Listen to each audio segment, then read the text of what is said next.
ওয়ালানাবলুওয়ান্নাকুম বিশাইইম মিনাল খাউফি ওয়াল জুই ওয়া নাকসিম মিনাল আমওয়াল। ওয়ালানাবলুওয়ান্নাকুম, আমি তোমাদেরকে কি করব? ভয় দেখাবো, ভীতি দেখাবো। কিভাবে? ক্ষুধা দিয়ে ভীতি দেখাবো, শস্য দিয়ে ভীতি দেখাবো। তোমাদেরকে খাদ্য দেব না, এমন দেখে তোমাদেরকে ভয় দেখাবো। তারপরও কি করা যাবে না? এই পথ থেকে আমাদেরকে পিছপা আসা যাবে না।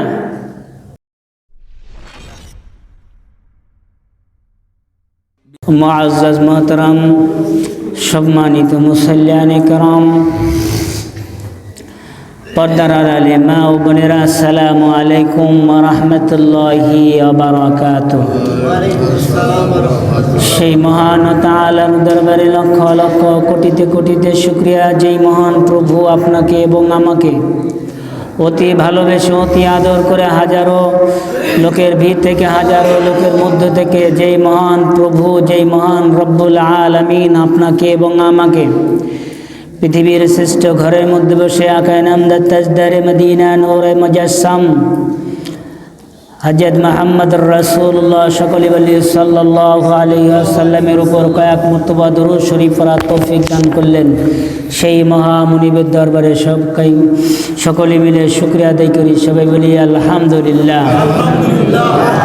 আল্লাহ পাক রব্বুল আলামিনের দরবারে অসংখ্য সুজুদ জানাচ্ছি, যেই মহান প্রভু আপনাকে এবং আমাকে শরীরকে সুস্থ রাখে জুমার নামাজ আদায় করার লক্ষ্যে পৃথিবীর শ্রেষ্ঠ ঘরের মধ্যে বসে জনাবে মুহাম্মদুর রাসূলুল্লাহ সাল্লাল্লাহু আলাইহি ওয়াসাল্লামের আখিরি জামানার আখিরি উম্মত হিসেবে প্রেরণ করেছেন যেই মহান রব্বুল আলামিন, সেই মহান রব্বুল আলামিনের দরবারে আবারও শুকরিয়া আদায় করি। সবে বলি আলহামদুলিল্লাহ। আমাদের আলোচনার বিষয় ছিল মিরাজের আলোচনা। আজকে মিরাজের, সবে মিরাজের 23 তারিখ। কততম তারিখ? 23 তারিখ। এই জুমা দিয়ে আজকে আমরা প্রায় 4 জুমা পড়তেছি। সকলে বলে আলহামদুলিল্লাহ। এই আরবি মাসের ভিতরে, এই রজব মাসের ভিতরে 5টা জুমা পেয়েছি। সকলে বলে আলহামদুলিল্লাহ। এবং ইংরেজি মাসের ভিতরে 5টা জুমা। সকলে বলে সুবহানাল্লাহ। অন্য অন্য কোনো মাসে কিন্তু 5টা জুমা পড়ে না। আপনারা খেয়াল করে দেখেন। বিজ্ঞানিকরা প্রমাণ করেছে প্রায় 8,000 বছর পর, 8,000 বছর পর আপনার এই এক জুমা, 5টা জুমা পড়েছে এক মাসের ভিতরে। কয় জুমা? এক জুমা। আল্লাহর হাবিব সাল্লাল্লাহু আলাইহি ওয়াসাল্লামের পরিভাষায় হচ্ছে জুমা হচ্ছে গরিব লোকের হজের দিন। কিসের দিন? সকলে কথা বলেন না কেন? গরিব লোকের কিসের দিন? হজের দিন। তাহলে প্রত্যেক মাসে আপনারা 4টে করে জুমা পাচ্ছেন, তাহলে এই মাসে একটা বেশি পাচ্ছেন না? তাহলে সেই মহান রব্বুল আলামিনের দরবারে আবারও শুকরিয়া আদায় করি। সবাই বলে আলহামদুলিল্লাহ। আল্লাহর হাবিব সাল্লাল্লাহু আলাইহি ওয়াসাল্লাম বলেন, কোনো মুসলমান ব্যক্তি যদি, যেই ব্যক্তি 5 ওয়াক্ত নামাজ কালাম পড়ে, হালাল খায়, হারাম বেঁচে চলে, সেই ব্যক্তির জন্য এই জুমার নামাজ হচ্ছে হজের নামাজ। সকলে বলে সুবহানাল্লাহ। আপনি হজ করতে যাবেন, 4 লক্ষ টাকা 5 লক্ষ টাকা খরচ হয়। কি বলেন? আপনি এই জুমার নামাজ আদায় করলে আপনার আমল নামায় ঠিক কবুলিয়তের 1000 সওয়াব দেওয়া হবে। সকলে বলে সুবহানাল্লাহ। তাহলে একটা জুমা আপনি বেশি পেলেন, সেটা কি আনন্দের বিষয় না? কথা বলেন। অবশ্যই আনন্দের বিষয়। তা যাই হোক, যদিও আমাদের আলোচনা ছিল মিরাজের আলোচনা, তাই সবে মিরাজের কয়টা জুমা পেলাম আমরা? 4টে জুমা পেয়েছি, আরও সামনে 1 জুমা পাবো। সকলে বলে আলহামদুলিল্লাহ। সামনে আজকে হচ্ছে 23 তারিখ, সামনে সপ্তাহ পড়বে কি 30 তারিখ, মাস শেষ। যাই হোক, আল্লাহ পাক রব্বুল আলামিন আমাদেরকে এই মাসে বেশি বেশি করে আমল করার তৌফিক দান করুক। সকলে বলি আমিন। আল্লাহ পাক রব্বুল আলামিন বলেন সূরা বনী ইসরাঈলের ভিতরে, সুবহানাল্লাযী আসরা বিআবদিহি লাইলাম মিনাল মাসজিদিল হারাম ইলাল মাসজিদিল আকসাল্লাযী বারাকনা হাওলাহু লিনুরিয়াহু মিন আয়াতিনা ইন্নাহু হুয়াস সামিউল বাসীর। এই আয়াতের তাফসীর করতেছিলাম। লিনুরিয়াহু মিন আয়াতিনা, আমার কিছু দিক নির্দেশনা দেখানোর জন্য আমার প্রিয় বন্ধুকে আমার কাছে নিয়ে আসছি। সকলে বলি আলহামদুলিল্লাহ। লিনুরিয়াহু মিন আয়াতিনা। আয়াতিনার অর্থ কি? দিক নির্দেশনা। আমি আল্লাহ পাক রব্বুল আলামিন যেগুলো বানাইছি সেগুলো কি দেখানোর জন্য আমার বন্ধুকে নিয়ে আসছি। আল্লাহর হাবিব সাল্লাল্লাহু আলাইহি ওয়াসাল্লাম যখন দুনিয়া থেকে মিরাজে যাবেন, অর্থাৎ আল্লাহ পাক রব্বুল আলামিনের সান্নিধ্যে দেখা করতে যাবেন, যাওয়ার সময় পথের মধ্যে হযরত জিবরাইল আলাইহিস সালাতু ওয়াস সালামকে জিজ্ঞাসা করতে, হ্যাঁ জিবরাইল মান আখি মান হাজা, জিবরাইল এই ঘ্রাণটা, এই সুগন্ধ ঘ্রাণটা কোথা থেকে আসতেছে? হযরত জিবরাইল আলাইহিস সালাতু ওয়াস সালাম বলেন, হে আল্লাহর পয়গম্বর জনাবে মুহাম্মদুর রাসূলুল্লাহ, সকলে বলে সাল্লাল্লাহু আলাইহি ওয়াসাল্লাম, এটা ওই মহিলার কবর থেকে ঘ্রাণটা আসতেছে, যেই মহিলা ছিল ফিরাউনের কন্যার দাসী। কিসের দাসী ছিল?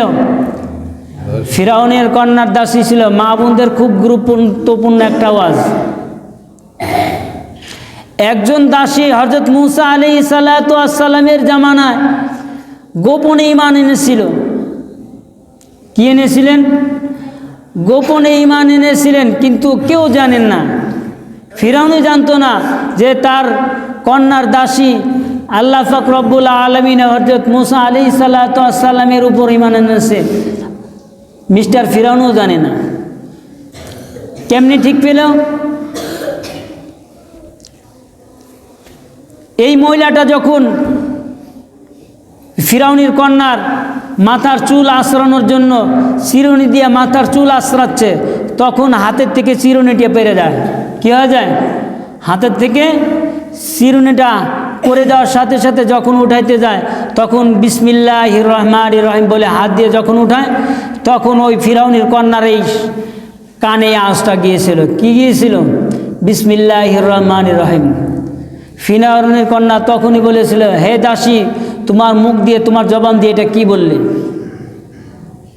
তখন দাসী উত্তর দিয়েছিল যে বিসমিল্লাহির রহমানির রহিম। তখন এই ফিরাউনের কন্যা বলেছিল, এটার অর্থ কি তুমি জানো? আমি ভালো করে জানি, জেনে বুঝেই আমি বলেছি। সকলে বলে সুবহানাল্লাহ। জেনে বুঝেই আমি বলেছি। ফিরাউনের কন্যা বলতেছে, তুমি কি জানো এর পরিণতি কি হতে পারে? তখন সেই দাসী উত্তরে বলতেছে, আমি জানি এর পরিণত ভয়াবহ হবে। কি বলেন?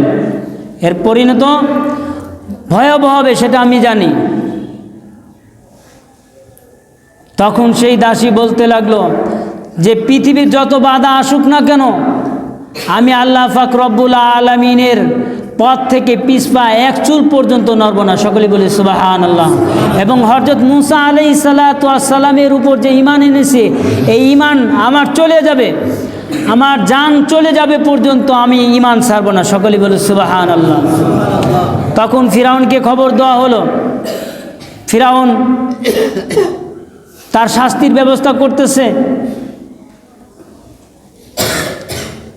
ফিরাউন তখন বলতেছে যে, হে দাসী, এখনো সময় আছে, আল্লাহকে বাদ দিয়ে আমাকে খোদা মানো। সকলে বলি নাউজুবিল্লাহ।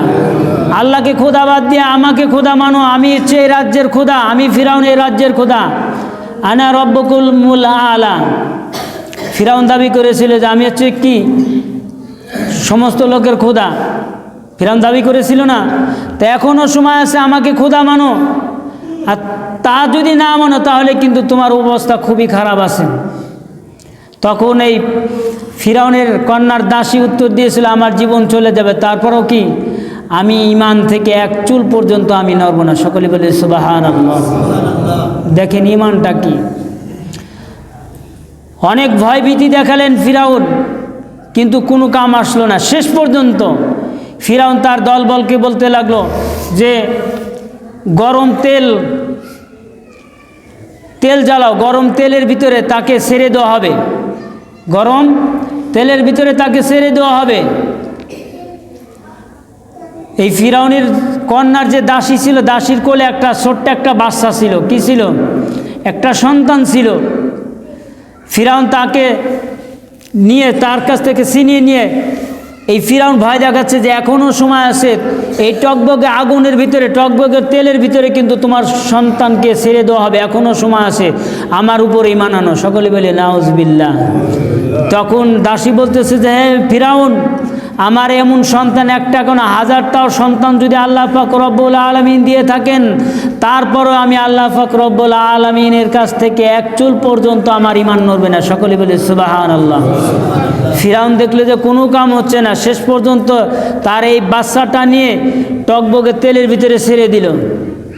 ঠিক ছেড়ে দেওয়ার সাথে সাথে মুরগির রোস্টের মতো ভাজা হয়ে গেল।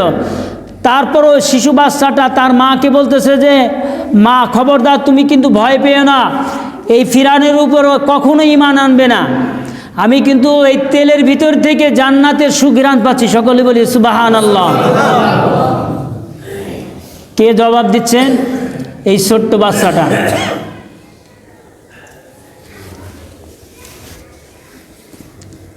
মাগো খবরদার, আল্লাহর উপর যে ঈমান এনেছো, মুসা আলাইহিস সালাতু ওয়াস সালামের উপর যে ঈমান এনেছো, এই ঈমান থেকে তুমি চুল পর্যন্ত নড়বে না। মিস্টার ফিরাউন দেখলো যে তারপরেও কোনো কাম হচ্ছে না। এই ছোট্ট বাচ্চা তার মাকে বলতেছে, মা গো, তুমিও এসে দেখো যে আমি জান্নাতের ভিতরে হাবুডুবি খাচ্ছি। সকলে বলি সুবহানাল্লাহ। অথচ কি ফিরাউন দেখতেছে কি তেলের ভিতরে হাবুডুবু খাচ্ছে, গরম তেলের ভিতরে। আর শিশু বাচ্চা তার মাকে ডাক দিয়ে বলতেছে, তুমি এসে দেখো যে এটা একটা জান্নাতের বাগান। সকলে বলেন সুবহানাল্লাহ। খবরদার মা, ফিরাউনের উপর কোনো মতেই তুমি ঈমান আনবে না। এই ফিরাউনের কন্যার দাসী যখন তার গাড় থেকে উলঙ্গ করে এক এক করে কাপড় খোলা হচ্ছে, তখন বুঝতে পারলো যে আমার উপরেও স্টিম রুলার চালানো হচ্ছে। এই ফিরাউনের দাসী, কন্যার দাসী, শেষ পর্যন্ত সে নিজেই এই গরম টকবগে তেলের ভিতরে নিজেই ঝাঁপ দিয়েছেন। ঝাঁপ দেওয়ার সাথে সাথেই ফিরাউনি দলবল মনে করছে কি যে মারা গিয়েছে। আসলে কি মারা গিয়েছেন? আরে ভাই, দুনিয়ার জীবন থেকে সে মারা গিয়েছে, কিন্তু আল্লাহ পাক রব্বুল আলামিনের কাছে সে জীবিত। সকলে বলেন সুবহানাল্লাহ। তার প্রমাণ, ওয়ালা নাবলুওয়ান্নাকুম বিশাইইম মিনাল খাউফি ওয়াল জুই ওয়া নাকসিম মিনাল আমওয়াল ওয়ালা নাবলুওয়ান্নাকুম, আমি তোমাদেরকে কি করব? ভয় দেখাবো, ভীতি দেখাবো। কিভাবে? ক্ষুধা দিয়ে ভীতি দেখাবো, শস্য দিয়ে ভীতি দেখাবো। তোমাদেরকে খাদ্য দেব না, এমন দেখে তোমাদেরকে ভয় দেখাবো। তারপরও কি করা যাবে না, এই পথ থেকে আমাদেরকে পিছপা আসা যাবে না। যখন এই ফিরাউনের কন্যার দাসী তেলের ভিতরে হাবুডুবু খাচ্ছে, হার হাসতেছে, ফিরাউন মনে মনে ভাবতেছে যে এত টকবগে তেলের ভিতরে তারপরে দোয়ার পরেও এই দাসী কেন হাবুডুবু খাচ্ছে? কারণটা কি? কারণ তো একটা আসেই, যদিও কারণ তারা জানে, কিন্তু আল্লাহ পাক রব্বুল আলামিনের উপর কি ঈমান আনার সৌভাগ্য হয় নাই। হযরত মুসা আলাইহিস সালাতু ওয়াস সালামের জামানায় এই কন্যা, অর্থাৎ এই দাসী যখন মারা যায়, যখন তাকে দাফন করা হয়েছিল, এই দাফন যেখানে করা হয়েছিল, যেই কবরটা করা হয়েছিল, সেই কবরের পাশ দিয়ে জনাবে মুহাম্মদুর রাসূলুল্লাহ সাল্লাল্লাহু আলাইহি ওয়াসাল্লাম মিরাজে যাচ্ছেন আর বলতেছেন, হে জিব্রাইল, এই সুগন্ধটা কোথা থেকে আসতেছে? হযরত জিব্রাইল আলাইহিস সালাতু ওয়াস সালাম বলে দিলেন, এটা সেই কবর থেকে আসতেছে যেটা ফিরাউনের কন্যার দাসী ছিল। সকলে বলে সুবহানাল্লাহ। লিনুরিয়াহু মিন আয়াতিনা, আল্লাহ পাক রব্বুল আলামিন বলেন যে আমার বান্দাকে আমার নিদর্শন দেখানোর জন্য আমার বান্দাকে আমার কাছে নিয়ে আসতেছে। সকলে বলে সুবহানাল্লাহ। রাসূল সাল্লাল্লাহু আলাইহি ওয়াসাল্লামের এই মিরাজের ঘটনাকে হাদিস শরীফে এসেছে, এক ইহুদি আবু জেহেলের সাথে অস্বীকার করেছেন। আমাদের জামানায় আছে না, কিছু লোক বলে যে রাসূল সাল্লাল্লাহু আলাইহি সাল্লাম মিরাজ সশরীরে হয় না। সকলে বলি নাউযুবিল্লাহ। আল্লাহ পাক রব্বুল আলামিনের সাথে সাক্ষাৎ হয়েছে স্বপ্নে, অনেকে বিশ্বাস করে। আসলে কি স্বপ্নে হয়েছে না প্রকাশ্যে? সকলে বলেন প্রকাশ্যে। তার প্রমাণ, বাস্তব প্রমাণ এই কোরআনুল কারীম। আল্লাহ পাক রব্বুল আলামিন বলেন, আমার বান্দাকে যখন আমি আমার কাছে নিয়ে আসলাম দেখানোর জন্য, সমস্ত কিছু জাহান্নাম দেখালাম, বেহেশত দেখালাম, জান্নাত দেখালাম, সমস্ত কিছু দেখানোর পরে আমার হাবিব সাল্লাল্লাহু আলাইহি সাল্লাম যখন মিরাজের থেকে ফারেগ হয়ে চলে গেলেন, অর্থাৎ দুনিয়াতে চলে গেলেন, আবু জেহেলের সাথে সাক্ষাৎ। কার সাথে সাক্ষাৎ? আবু জেহেলের সাথে সাক্ষাৎ।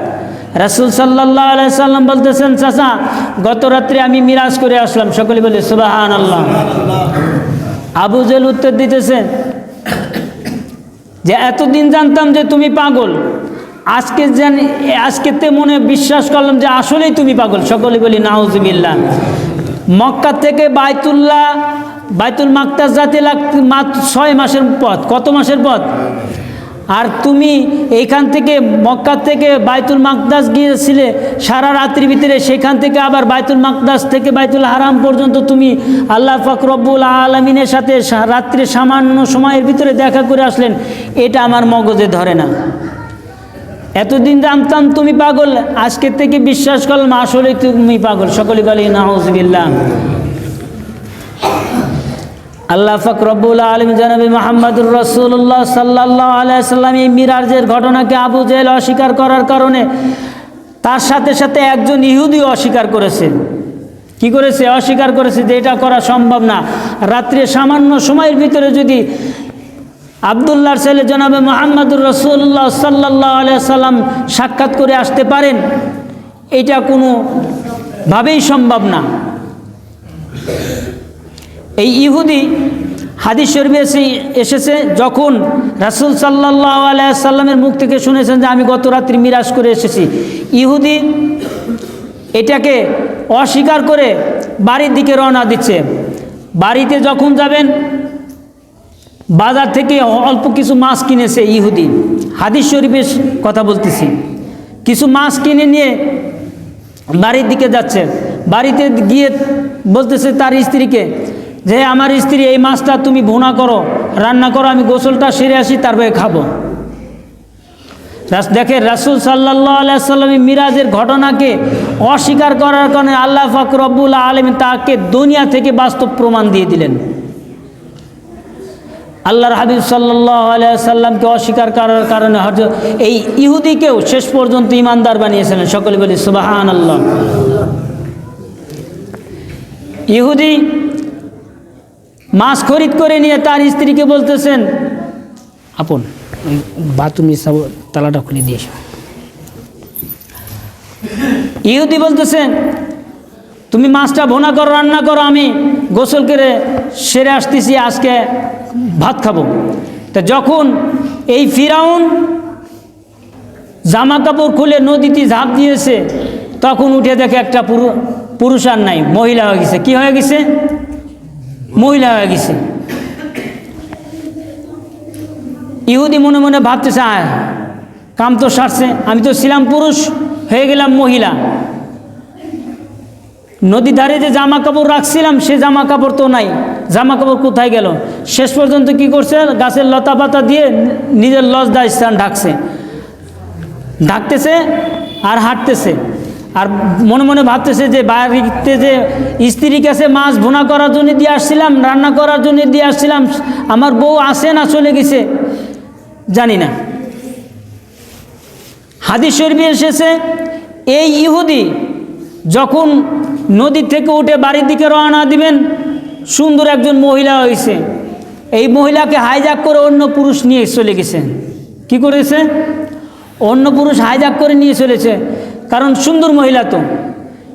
হাদিস শরীফে এসেছে এই মহিলাটা, এই পুরুষ মহিলাটা 6 বছর ওই লোকের সাথে সংসার করেছে। কয় বছর?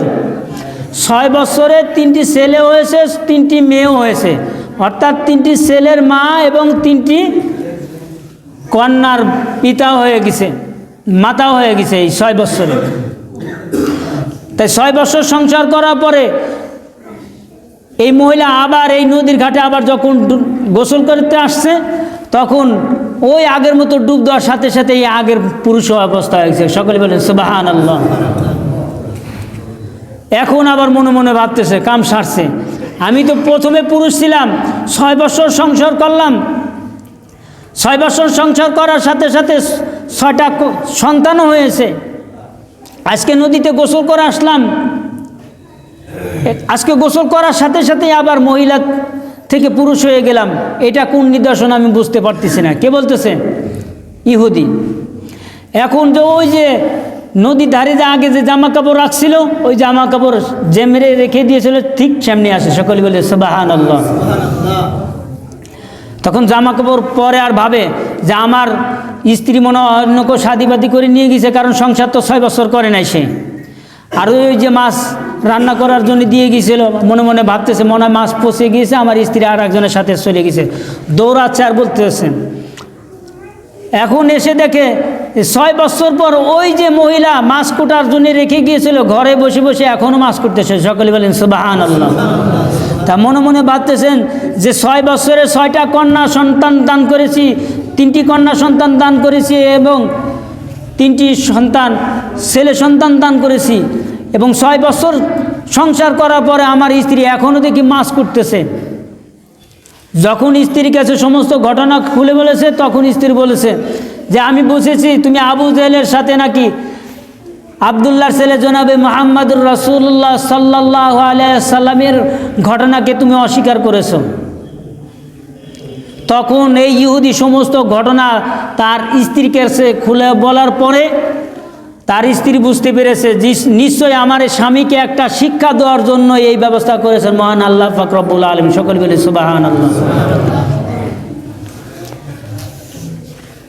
স্ত্রী যখন বলেছিল যে আমি বুঝতে পেরেছি যে রাসূল সাল্লাল্লাহু আলাইহি ওয়াসাল্লামের মিরাজ তুমি অস্বীকার করেছো, 6 বছরে যদি 3টি সন্তান 3টি ছেলের মা যদি হতে পারো, তা আল্লাহ পাক রব্বুল আলামিন তার জনাবে মুহাম্মদুর রাসূলুল্লাহ সাল্লাল্লাহু আলাইহি ওয়াসাল্লামকে কেন পারবেন না তার রাতের কিছু অংশ সময়কে তার সাথে দেখানো করানোর জন্য। সকলে বলি সুবহানাল্লাহ। আল্লাহর হাবিব সাল্লাল্লাহু আলাইহি সাল্লাম মসজিদে নববীর ভিতরে এই মিরাজের আলোচনা করতেছেন, আর ইহুদি দৌড়াচ্ছে রাসূল সাল্লাল্লাহু আলাইহি সাল্লামের দরবার। সকলে বলি সুবহানাল্লাহ। তখনও ইহুদি এসে দেখেন রাসূল সাল্লাল্লাহু আলাইহি সাল্লাম মিরাজের আলোচনা করতেছেন।